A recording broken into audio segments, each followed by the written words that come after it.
மெய்ப்பனின் குரல் வழங்கும் திருமறை தீபங்கள்.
இறைவன் ஆசீர்வாதமான செய்தியை விதைக்கும் கலைக்கும் இடையே இருக்கிற அந்த உறவை வைத்து நமக்கு சொல்லுகிறார்.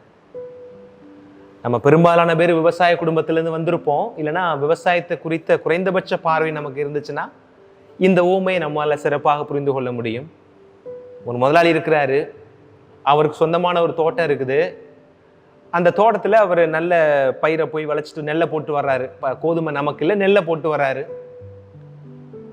ஒரு 10 நாள் கழிச்சு இந்த தோட்டத்தில் வேலை செய்கிற அவருடைய தோட்டக்காரர் வந்து சொல்றாரு, ஐயா ஐயா என்ன நடந்திருக்கு பார்த்தீங்களா? என்னப்பா நடந்துச்சு? நீங்கள் விதைச்சதெல்லாம் நெல், ஆனால் நெல்லோடு சேர்ந்து நிறைய களையும் சேர்ந்து வந்துருச்சு ஐயா அப்படின்னு சொல்றாரு. அதுக்கு இப்போ என்ன செய்யறது? யார் செஞ்சா இந்த வேலை? யாருன்னா நமக்கு எதிரி எவனோ ஒருத்தன் வந்து கொண்டு வந்து களையை அதில் விதைச்சிட்டு போயிட்டான். ஐயா நீங்கள் ஊன்னு சொன்னீங்கன்னா இருக்கிற களையப்புறம் படக்கு படக்குன்னு பிடிங்கி எரிஞ்சிருவேண்ணா அப்படின்னு சொல்லி சொல்றாரு. உடனே முதலாளி சொல்றாப்புல, தோட்ட தலைவர், அப்பா கொஞ்சம் பொறு, நீ வாட்டில் போய் களையை பிடுங்குறன்னு பிடுங்குன அப்படின்னா சேர்ந்து என்ன வந்துடும்? பயிர் வந்துடும். உன்னுடைய எண்ணம் நல்லா தான் இருக்குது, களையை அகற்ற வேண்டும் என்கிற எண்ணம் சரியாக இருக்கிறது. ஆனால் அந்த களையை பிடுங்கும் போத இந்த நல்ல செடி இருக்கு இல்லையா, இந்த செடியினுடைய வேரும் ஆட்டங்கன்றும். அந்த பிடிவான தளர்ந்துருச்சு அப்படின்னா இந்த செடினால நல்லா ஊண்டி வளர முடியாது. ஒருவேளை வளர்ந்தாலும் கூட பலன் பெருசா இருக்காது. அதனால நீ விட்டுரு, நம்ம மருந்தடிக்க வேண்டிய விதத்தில் மருந்தடிப்போம், அதுக்கு உரம் போடுற விதத்தில் உரம் போடுவான்.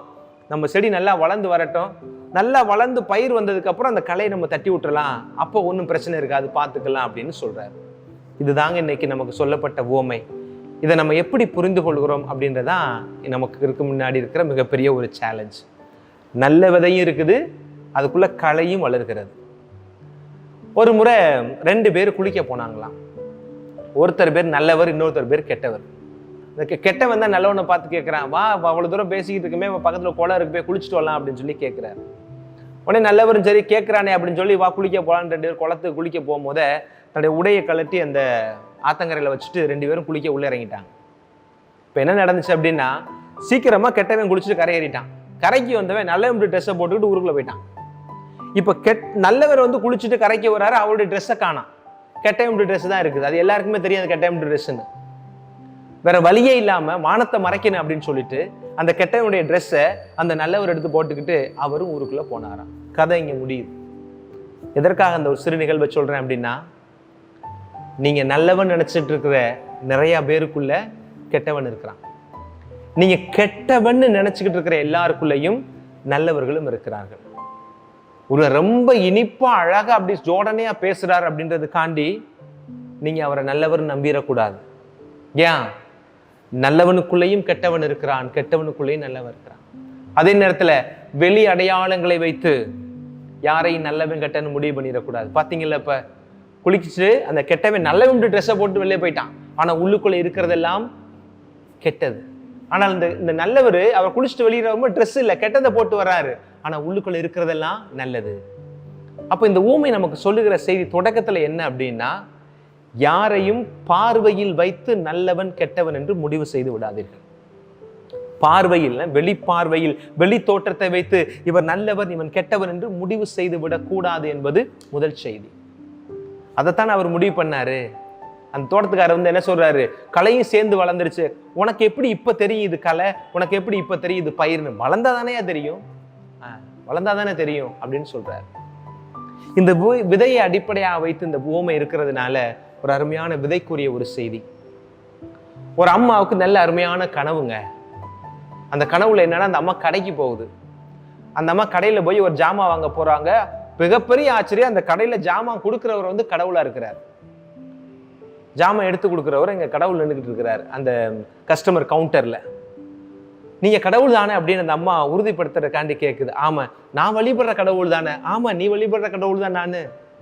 என்ன இங்க இல்லை, அந்த கடையில் கொஞ்சம் உங்களுக்கு தேவையான காரியங்கள் எல்லாம் கொடுக்கலான்னு, உங்களுக்கு பிடிச்சமான காரியங்கள்லாம் விற்பனை செய்வதற்காக நான் வந்திருக்கிறேன் அப்படின்னு சொன்னான். எனக்கு பிடிச்சமானதெல்லாம் கொடுப்பீங்களா? கொடுப்பேன். எனக்கு அன்பு வேணும், அமைதி வேணும், சமாதானம் வேணும், சந்தோஷம் வேணும்.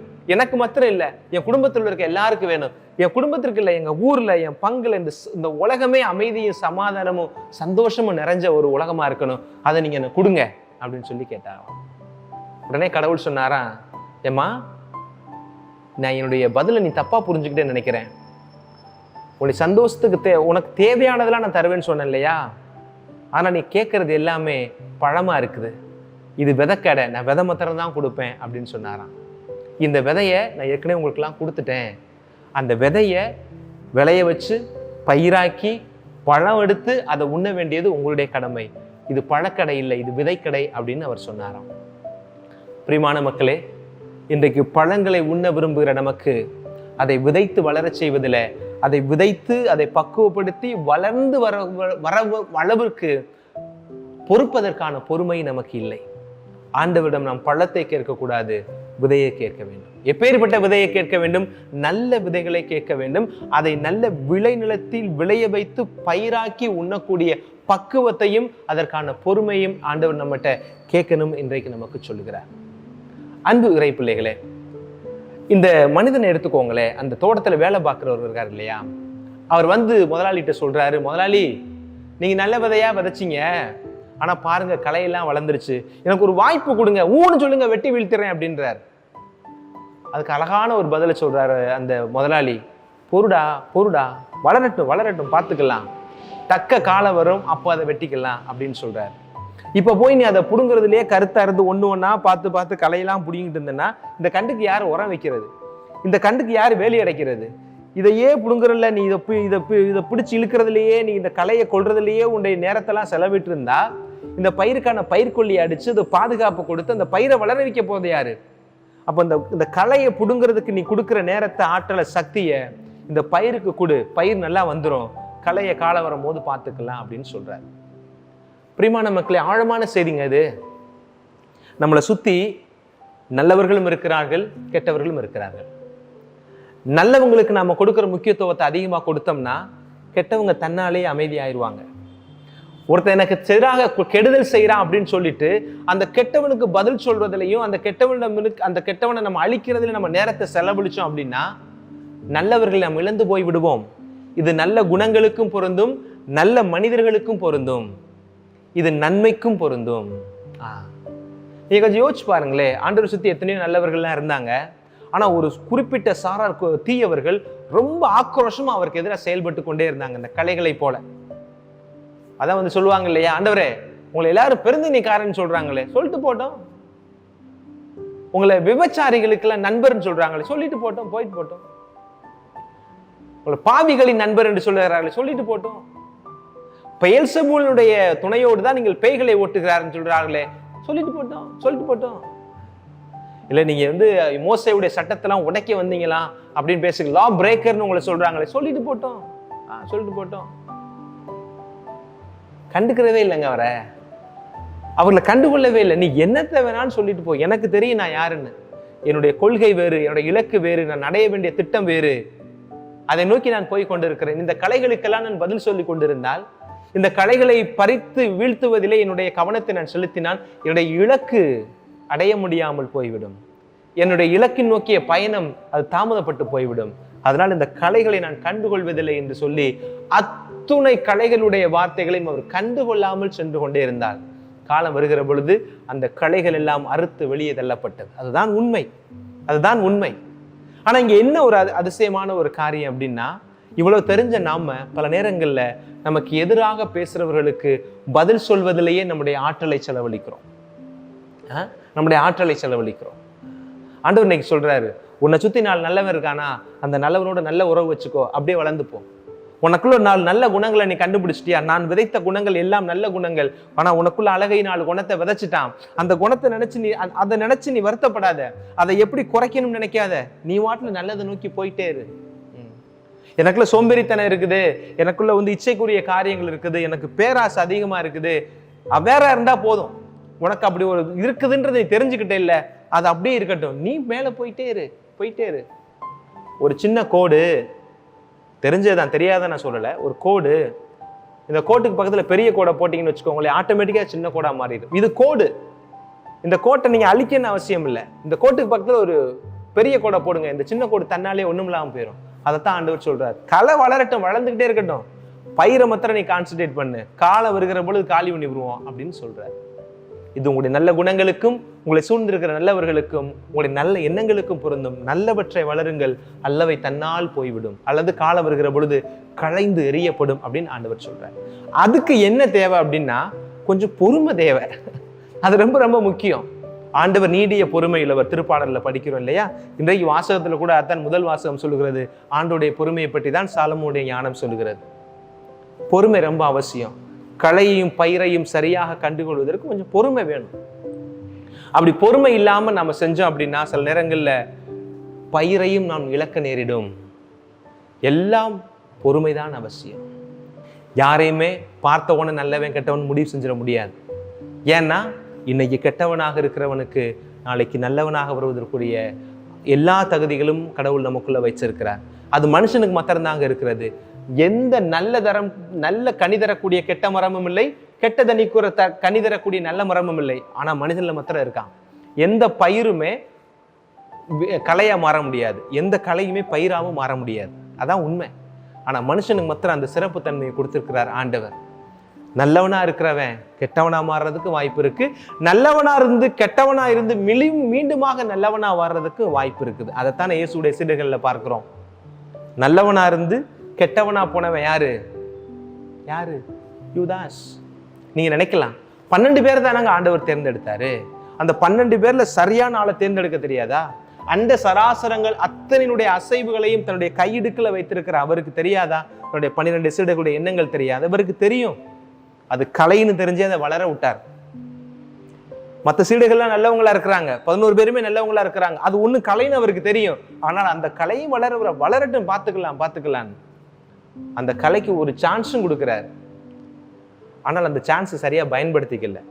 கலையாய் வளர்ந்து கலையாவே செத்து போனான் யூதாஸ்.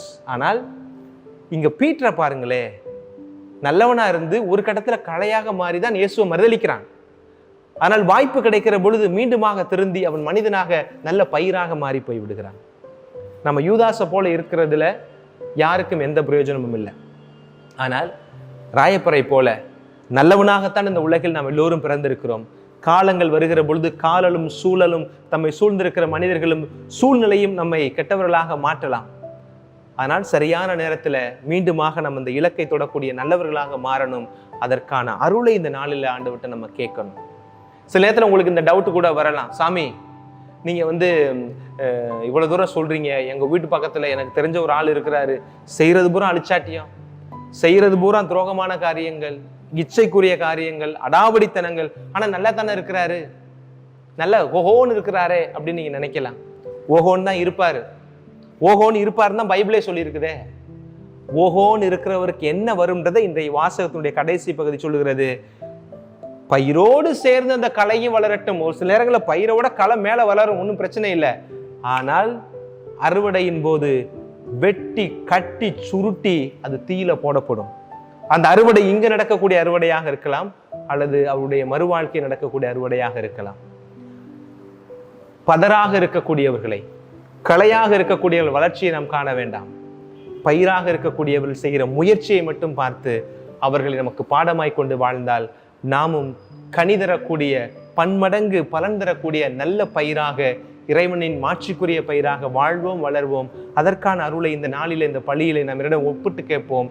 இறைவனும் ஒவ்வொருவருக்கும் ஆசிரையும் அருளையும் நிறைவாய் தந்து பன்மடங்கு பலன் தரும் பயிராய் உங்களை மாற்றுவார் என்ற நம்பிக்கையிலே தொடர்ந்து ஜெபிப்போம். ஆமென்.